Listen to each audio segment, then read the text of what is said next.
নমস্কার, কেমন আছেন সবাই? আমি প্রতিমা ঘরে বাইরে বাঙালিয়ানার আরেকটি ব্লগে আপনাদের সবাইকে স্বাগত জানাই। এখন ঘড়িতে বাজে বিকেল 5টা। আমি আর বিভাস একটু হাঁটার জন্য বেরোচ্ছি, সেই সুযোগে ছেলেটাও একটু সাইকেল চালিয়ে নেবে। এমনিতে ঠান্ডা, তার উপরে পাহাড়ের ঢালে ঢালে রাস্তা, সেই কারণে বাচ্চাটাকে সাইকেল নিয়ে একলা ছাড়তে ভয়ই লাগে। আরিয়ানের পাপা সাথে থাকলে আরিয়ানকে সাইকেল নিয়ে ছাড়তে একটু সাহস পাই বলতে পারেন। আজ যেহেতু সকাল থেকেই রোদ বেরিয়েছে, সেই কারণে ঠান্ডাটাও অনেকটাই কম, ভাবলাম একটু হেঁটেই আসি। এই যে পড়ন্ত সূর্যের আলোটা যখন আস্তে আস্তে যেয়ে পাহাড়ের চূড়াতে মিশছে, কি দারুণ লাগছে তাই না? পাহাড়ের চূড়াতে অল্প বিস্তর বরফও আছে, তবে খুবই কম। আগের বছর যেমন এই ফেব্রুয়ারি মাসে পুরো পাহাড় জুড়েই বরফ ছিল, দেখলে মনে হতো পুরো পাহাড় যেন বরফের চাদরে মোড়া। এবছর দেখুন একবারে অল্প পরিমাণ চূড়ায় চূড়ায় বরফ নেই বললেই চলে। এখন ঘড়িতে বাজে প্রায় 6টা। আমরা হেঁটে চলে এসেছি, আর বিকেলবেলায় রেডি করে রেখে গিয়েছিলাম একটু সিঙ্গাড়া বানাবো বলে। ছেলেটা কবে থেকেই সিঙ্গাড়া করছে। ওর পাপার সাথে দোকানে গিয়েছিল সিঙ্গাড়া কেনার জন্য, কিন্তু বেচারা সিঙ্গাড়া পায়নি। সেই দিনেই সিঙ্গাড়া শেষ হয়ে গিয়েছিল। আমি ওকে বলেছিলাম ঠিক আছে, আমি তোকে সিঙ্গাড়া বানিয়ে দেব। তো সেই কারণে সিঙ্গাড়া করছে, আজ ভাবলাম বানিয়েই দেই। যেহেতু এখন শীতকাল, তো ফুলকপি খুব ভালো মতোই পাওয়া যায়, সেই কারণে ভাবলাম এই শীতকালে একটু ফুলকপির সিঙ্গাড়া বানাই। ফুলকপি আর আলু দেখুন ছোট ছোট করে কেটে আমি রেডি করে আগেই রেখেছিলাম। সবার প্রথম সিঙ্গাড়ার পুরে দেওয়ার জন্য ভাজা মশলাটা বানিয়ে নিচ্ছি। তার জন্য নিয়ে নিয়েছি গোটা শুকনো লঙ্কা 2টো, 1 চামচ ধনে, 1 চামচ জিরে। এবার এই সমস্ত কিছুকে শুকনো খলায় নেড়ে হালকা ভেজে নিচ্ছি। আমি জীবনে প্রথমবার সিঙ্গাড়া বানিয়েছিলাম 2015 সালে। তো তখন সিঙ্গাড়া কিন্তু খুব একটা ভালো হয়নি, যদিও তখন ফুলকপির না আলুর সিঙ্গাড়া বানিয়েছিলাম। ওয়েস্ট বেঙ্গলে বাড়িতে থাকাকালীন বানিয়েছিলাম, যেহেতু ভালো হয়নি সেই কারণে সিঙ্গাড়া বানানো ছেড়েই দিয়েছিলাম, দোকান থেকে কিনেই খেতাম। তারপর আবার সেকেন্ড টাইম সিঙ্গাড়া বানালাম 2020 সালে জব্বলপুরে থাকাকালীন লকডাউনের সময়। তখন ইউটিউব থেকে দেখেই আমি সিঙ্গাড়া বানিয়েছিলাম। সত্যি কথা বলছি, এতটা টেস্টি হয়েছিল, তারপর থেকে দোকান থেকে সিঙ্গাড়া কিনে খুব কমই খাই। তার মানে এই না যে বাড়িতেই সবসময় বানিয়ে খাই, সেটাও না। যখন সময় পাই বাড়িতে বানিয়ে নিই, আর যখন একদমই মন যায় না তখন দোকান থেকেই কিনে খাই। মশলাটা ভাজা হয়ে গিয়েছে, এবার এটাকে একটা প্লেটের মধ্যে ঢেলে রাখছি। হালকা ঠান্ডা হয়ে আসলে হামাদিস্তায় একটু থেঁতো করে নেব। এবার এই একই কড়াইতে কিছুটা পরিমাণ তেল দিয়ে দিচ্ছি। তেল দিয়ে সবার প্রথম কিছুটা পরিমাণ বাদাম ভেজে নিচ্ছি।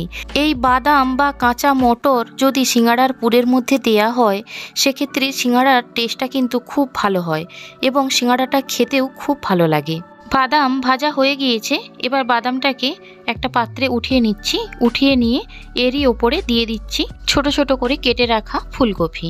এবার ফুলকপি দিয়ে ফুলকপিটাকে খুব ভালোভাবে তেলের সাথে মিশিয়ে নিচ্ছি। মিশিয়ে নিয়ে এটাকে এভাবেই ভাজা হতে দিচ্ছি। এখন এতে নুন দেব না, নুন দিয়ে দিলে ফুলকপি থেকে জল বেরিয়ে যাবে, ফুলকপি ভালোভাবে ভাজা হবে না। ফুলকপি এদিকে ভাজা হতে থাক, ততক্ষণে ভাজা মশলাটাও হালকা ঠান্ডা হয়ে গিয়েছে। এর থেকে বেশি ঠান্ডা হয়ে গেলে আর থেঁতো করা যাবে না, তাই চলুন এটাকে আগেই থেঁতো করে নেই। ভাজা মশলার একদমই ফাইন পাউডার আমি বানাচ্ছি না, একটু মোটা মোটা থাকবে এরকম টাইপের। দেখুন আমি পাউডারটা বানিয়ে নিলাম। এবার ভাজা মশলাটাকে একটা প্লেটে ঢেলে রাখছি, যখন আমরা পুর রেডি করব সেই সময় ব্যবহার করব। এদিকে ফুলকপিটাও হালকা ভাজা হয়ে গিয়েছে, দেখুন এর থেকে কিন্তু জল একদমই বেরোয়নি। এর ওপরে আমি দিয়ে দিচ্ছি পরিমাণ মতো নুন, আর খুবই অল্প পরিমাণ দিয়ে দিচ্ছি হলুদের গুঁড়ো, 1/2 চামচের থেকেও কম। এবার এই নুন আর হলুদের গুঁড়ো ভালোভাবে ফুলকপির সাথে মিশিয়ে নিচ্ছি। মিশিয়ে নিয়ে ফুলকপিটাকে ভেজে নিচ্ছি। দেখুন ফুলকপিটা ভাজা হয়ে গিয়েছে। এবার ফুলকপিটাকে একটা পাত্রে নামিয়ে রাখছি। এর থেকে বেশি ফুলকপিটা ভাজার প্রয়োজন নেই, কেননা সিঙ্গাড়াটা যখন ভাজা হবে তখনও কিন্তু আবার ফুলকপিটা সিঙ্গাড়ার ভেতরে আবারও সেদ্ধ হবে। ভাজা ফুলকপি নামিয়ে নেওয়ার পর কড়াইয়ের মধ্যে আবারও কিছুটা পরিমাণ তেল দিয়ে দিচ্ছি।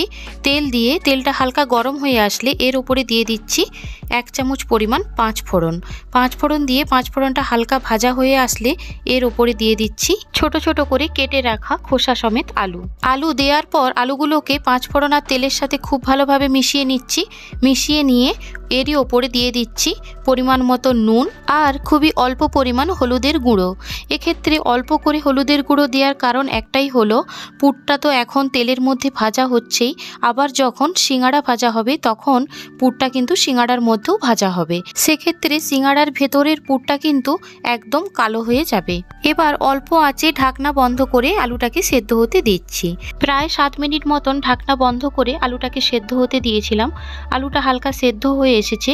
এই সময় এর ওপরে দিয়ে দিচ্ছি বেটে রাখা 1 চামচ কাঁচা লঙ্কা আর আদার পেস্ট। আদা আর কাঁচা লঙ্কার পেস্ট ভালোভাবে মিক্সড করে নিয়ে আবারও ঢাকনা বন্ধ করে আলুটাকে ভালোভাবে সেদ্ধ হতে দিচ্ছি। এই সিঙ্গাড়ার পুরের আলু আমরা 100% সেদ্ধ করব না, প্রায় 80% সেদ্ধ করে নেব। দেখুন আলুটা প্রায় আমার 80% সেদ্ধ হয়ে গিয়েছে। এবার এর মধ্যে আমি দিয়ে দিচ্ছি ভেজে রাখা ফুলকপি। ফুলকপি দিয়ে খুব ভালোভাবে মিক্সড করে নিচ্ছি। আলু আর ফুলকপি মিশিয়ে নেওয়ার পর এরই উপরে দিয়ে দিচ্ছি কিছুটা পরিমাণ লঙ্কার গুঁড়ো। লঙ্কার গুঁড়ো দেওয়ার পর 2 মিনিট মতন ফুলকপি আর আলুটাকে আবারও ভেজে নিচ্ছি। ভেজে নেওয়ার পর এরই ওপরে দিয়ে দিচ্ছি 1 চামচ পরিমাণ গরম মশলার গুঁড়ো, আর যে ভাজা মশলাটা বানিয়ে রেখেছিলাম সেটা সবটাই এর মধ্যে দিয়ে দিচ্ছি।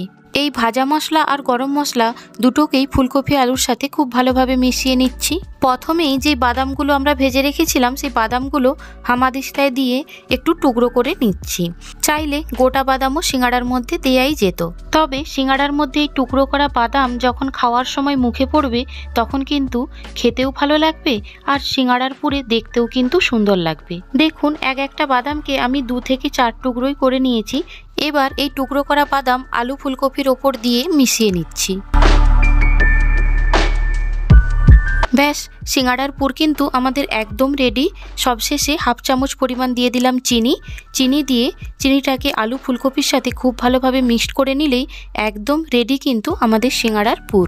এবার এই সিঙ্গাড়ার পুরটাকে একটা পাত্রে ঢেলে ঠান্ডা হওয়ার জন্য রাখছি। সিঙ্গাড়ার পুরটা এদিকে ঠান্ডা হতে থাক, ততক্ষণে আমরা সিঙ্গাড়ার জন্য ময়দাটা মেখে নেব। এখানে আমি নিয়ে নিয়েছি 1/2 কেজি পরিমাণ ময়দা, তাতে দিয়ে দিচ্ছি পরিমাণ মতো নুন, আর একই সাথে এতে দিয়ে দিচ্ছি বেশ অনেকটা পরিমাণ রিফাইন অয়েল। রিফাইন অয়েলটা দেওয়ার পর হাতের সাহায্যে নুন, রিফাইন অয়েল, ময়দা খুব ভালোভাবে মিশিয়ে নিচ্ছি। তেল এবং ময়দা ভালোভাবে মিশে গেলে ময়দাটা দেখতে অনেকটা ভিজে বালির মতন হয়ে যাবে। তখন এরকম মুঠো করলে এক জায়গায় জোটো হয়ে যাবে, আবার ভেঙে দিলে ভেঙেও যাবে। এবার অল্প অল্প করে ময়দার মধ্যে আমি ঠান্ডা জল দিয়ে ময়দার ডোটাকে তৈরি করে নিচ্ছি। সিঙ্গাড়ার জন্য ময়দাটাকে একটু যেহেতু টাইট করেই মাখতে হয়, একদম নরম করে মাখলে হবে না, সেই জন্য এখানে আমি ঠান্ডা জল অল্প অল্প পরিমাণ দিয়ে একটা শক্ত ডো তৈরি করে নিচ্ছি। সিঙ্গাড়ার জন্য ডোটা আমার রেডি হয়ে গিয়েছে। কতটা শক্ত মেখেছি সেটা আপনাদেরকে একবার দেখিয়ে দিচ্ছি। সিঙ্গাড়ার পুর এবং ময়দা দুটোই রেডি, তবে পারফেক্ট সিঙ্গাড়া বানানোর জন্য ময়দাটাকে ঢেকে রেস্টে রাখছি 20 থেকে 30 মিনিট। ফিরে এলাম 30 মিনিট পর। আবারও একবার হাত দিয়ে ময়দাটাকে ভালোভাবে দলে নিচ্ছি। এই 30 মিনিট রেস্টে রাখার কারণে ময়দাটা আগের থেকে অনেকটাই সফট হয়ে গিয়েছে। যেইভাবে আমরা রুটির জন্য লেচি কেটে নেই ঠিক সেইভাবে কটা লেচি কেটে নিচ্ছি। লেচি কেটে নিয়ে যেইভাবে আমরা হাতের সাহায্যে গোল করে নিই সেইভাবেই গোল করে নিচ্ছি। এবার একটা লেচি নিয়ে যেভাবে আমরা রুটির মতন করে বেলি ঠিক সেইভাবে বেলে নিচ্ছি। যেহেতু সিঙ্গাড়া বানাচ্ছি তাই রুটিটাকে একদম গোল করে বেলে নিলে হবে না, একটু লম্বা টাইপ করে বেলে নিতে হবে, ঠিক যেভাবে আমি লম্বা টাইপ করে বেলে নিচ্ছি। এবার এই লম্বা রুটিটাকে একটা ছুরির সাহায্যে মাঝ বরাবর 2 ভাগ করে কেটে নিচ্ছি। পারফেক্ট সিঙ্গাড়া বানাতে চাইলে এই সিঙ্গাড়ার রুটিটাকে নর্মাল রুটির মতন পাতলা করে বেলা যাবে না, একটু কিন্তু মোটা রাখতে হবে। সিঙ্গাড়া মুড়তে যেহেতু জল লাগবে তাই একটা বাটিতে নিয়ে নিয়েছি কিছুটা পরিমাণ জল। এবার রুটির একটা কাটা অংশ হাতের ওপরে এভাবে নিয়ে নিলাম, নিয়ে যেই পাশটা আমরা ছুরির সাহায্যে কেটেছি তার একটা সাইড মানে অর্ধেকটা পরিমাণ জায়গায় জল লাগিয়ে নিচ্ছি। লাগিয়ে নিয়ে হাতের সাহায্যে দেখুন ঠিক যেইভাবে আমি জলটা যেটা দিয়েছি সেটাকে আরেকটার উপরে দিয়ে এইভাবে হাতের সাহায্যে চেপে শঙ্কু আকৃতির বানিয়ে নিচ্ছি সিঙ্গাড়ার শেপে। এক্ষেত্রে জলে লাগানো অংশটা শুকনো অংশের সাথে খুব ভালোভাবে চেপে বন্ধ করে নিতে হবে, নাহলে কিন্তু তেলে দেওয়ার পর খুলে যাওয়ার সম্ভাবনা থাকে। শঙ্কু আকৃতির সিঙ্গাড়া বা সিঙ্গাড়ার বাটি কিন্তু আমাদের একদম রেডি। এবার এর মধ্যে দিয়ে দিচ্ছি আগে থেকে বানিয়ে রাখা আলু ফুলকপির পুর। সিঙ্গাড়ার মধ্যে পুর তো ভরা হয়েই গেল, এবার সিঙ্গাড়ার অপর প্রান্তটা মুড়ে নেওয়ার পালা। তার জন্য দেখুন সিঙ্গাড়ার যে বড় গোলের দিকটা আছে সেই দিকটায় আঙুলের সাহায্যে অল্প করে জল লাগিয়ে নিচ্ছি।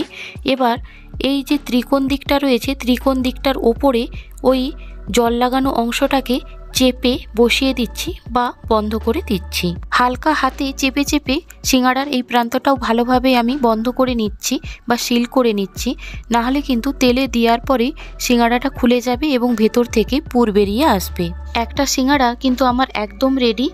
একই রকমভাবে আরেকটা সিঙ্গাড়াও তৈরি করে দেখাচ্ছি। এখন যেহেতু শীতকাল তাই প্রচুর পরিমাণে বাজারে ফুলকপি পাওয়া যাচ্ছে। আমার ভিডিওটা যদি আপনাদের ভালো লাগে তাহলে আপনারাও ঠিক একই রকমভাবে একবার ফুলকপির সিঙ্গাড়া এইভাবে বানিয়ে দেখতে পারেন। ভিডিওটি ভালো লাগলে অবশ্যই কমেন্ট করে জানাবেন এবং শেয়ার করবেন। দেখুন ঠিক একই রকমভাবে আমি আরও কয়েকটা সিঙ্গাড়া বানিয়ে নিয়েছি। একটা সিঙ্গাড়াও কিন্তু নেতিয়ে যাচ্ছে না, একদম পারফেক্ট দোকানের মতনই বসে রয়েছে। এবার এগুলোকে তেলে ফ্রাই করে নিই চলুন।